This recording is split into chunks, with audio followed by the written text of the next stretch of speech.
Hello there. I've been asked to speak to you about a problem I have with depression and anxiety,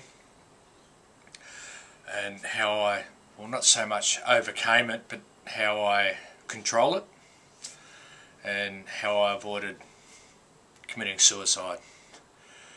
Because on July 23rd, 2014, it was the day I actually planned to spend the last day on this planet, after suffering through a couple of years of bullying in the workplace, a divorce, struggling to see my children, had 2 hernia operations within 6 months, and declared myself bankrupt. I was unemployed and basically unemployable. I had nothing to offer a potential lover, and was going through legal actions that were being deliberately dragged out to test my resolve, and it was working. My depression and anxiety had sort of reached its peak, and I was all alone.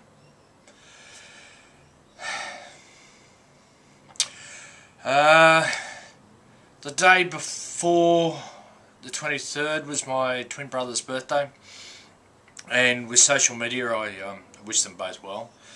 I was feeling a little low on this day because it had been years since I'd been able to congratulate them personally, and this was the moment I decided I just couldn't go on, and I felt I had nothing left to offer.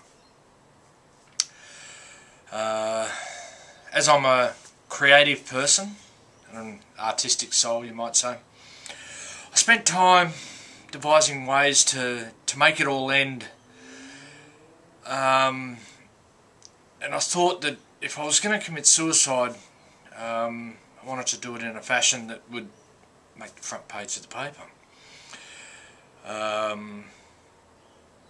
So I thought about jumping from a bridge, stepping in front of a train, driving in front of a truck, and after thinking about these ideas, I didn't really like them because it was going to involve other people and cause them grief, and I didn't want to be causing pain to others when I was trying to escape the pain myself.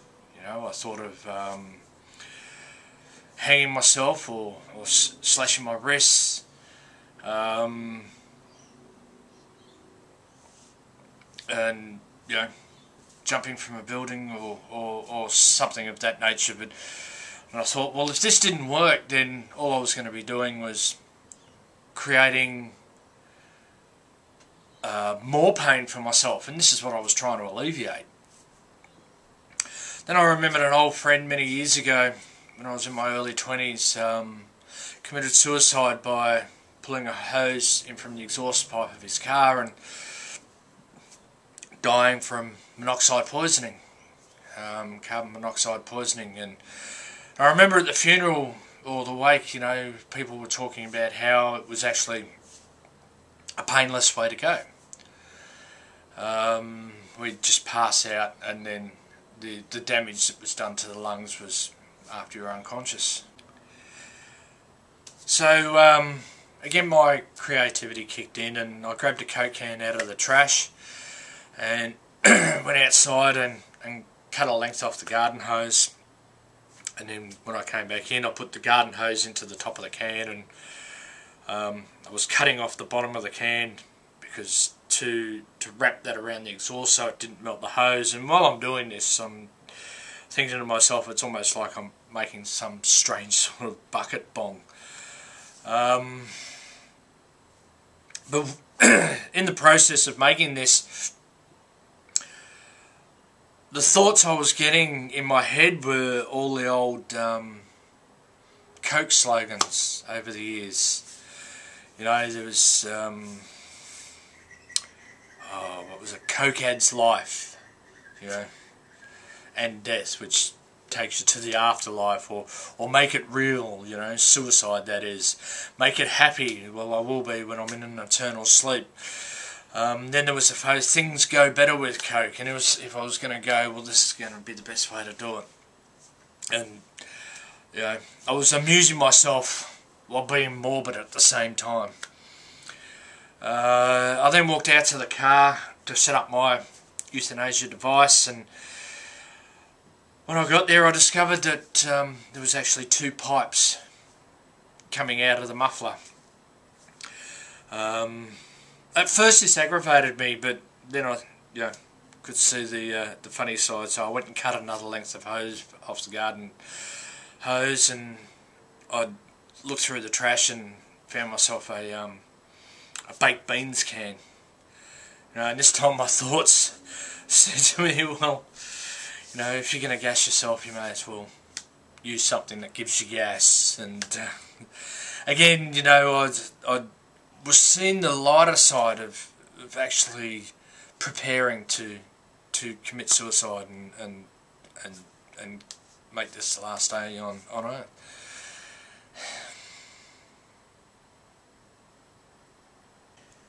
Now, once I completed making the device to run the hoses from the exhaust into the car, I started making preparations for the future. So I started packing boxes for whoever might have to take them away, and I placed all my heirlooms in one box for the kids. I even wrapped all the glass items so they wouldn't get smashed in whatever move might occur. Just to clarify a point, I want you to know that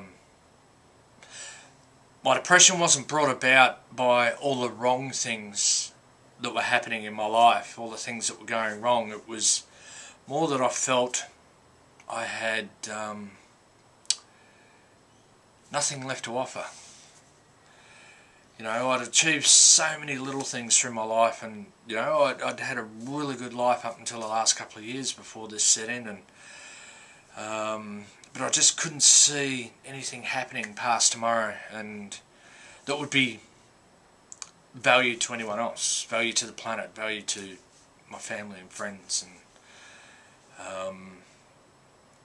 all I wanted to do each day was just not wake up. So that night before I was going to make it the big day, the last day, I took a couple of the nighttime cold and flu tablets to help me sleep, because I didn't want to be thinking about what I was about to do. I just wanted to sort of shut out, and then just wake up and do what I was going to do. The following morning I felt quite gluggy from the medication I'd taken the night before to help me sleep. I decided there was no hurry to get out of bed, so I went back to sleep, and this is when my subconscious took control, and I went into a dream state and had a conversation with my older self. He said to me that if I can get through today, he will guide me and find me things to do. Now, a lot of people have said that, it was Jesus or it was an angel speaking to me, but it wasn't. It was myself. It was my subconscious, my inner self actually speaking to me. And the thing he told me was that if I make a change every day, things will start to change.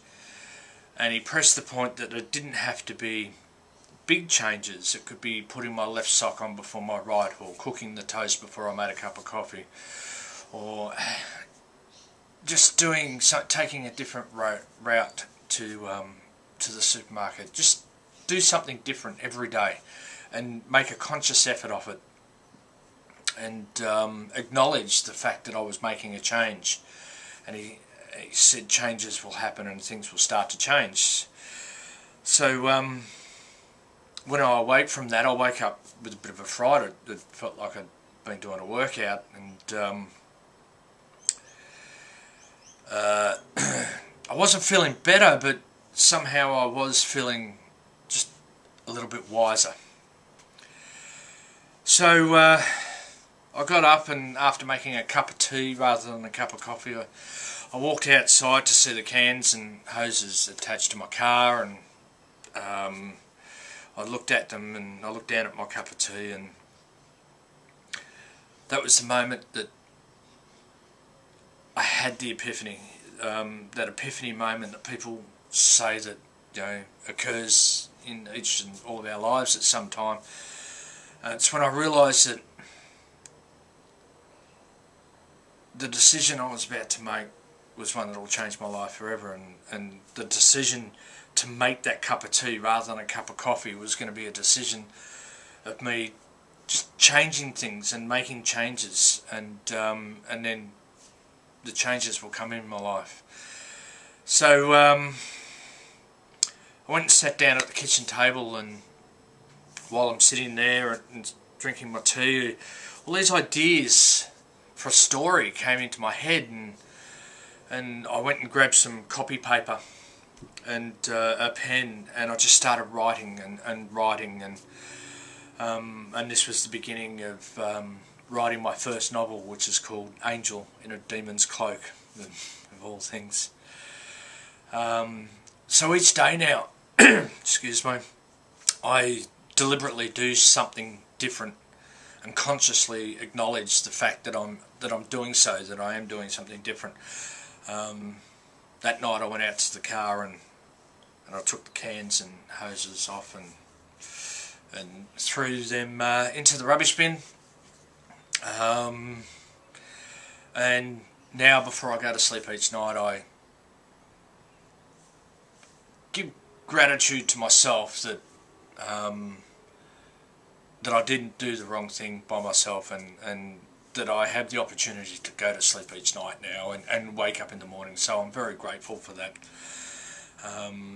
I can see the funny side to it now. Every time I go to water my lawn, and my hose doesn't reach around the back anymore because of the pieces I cut off. But it's been nearly a year now since I rebooted my life, and the troubles that were there before are still there, with you know, legal actions I'm going through from the bullying in the workplace, the troubles with my ex-wife and not seeing my kids, and being unemployed, and those things are still there. But the things, the positives through the changes I've made are the people who are coming into my life now are more positive and more active people.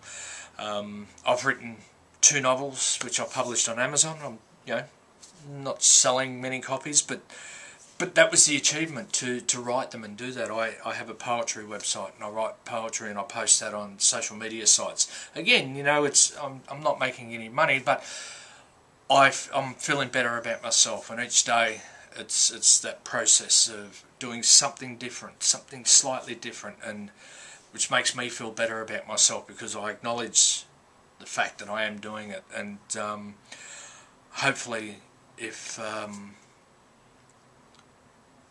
this process can help someone else get through their depression and anxiety and the ills that are going on in your life, then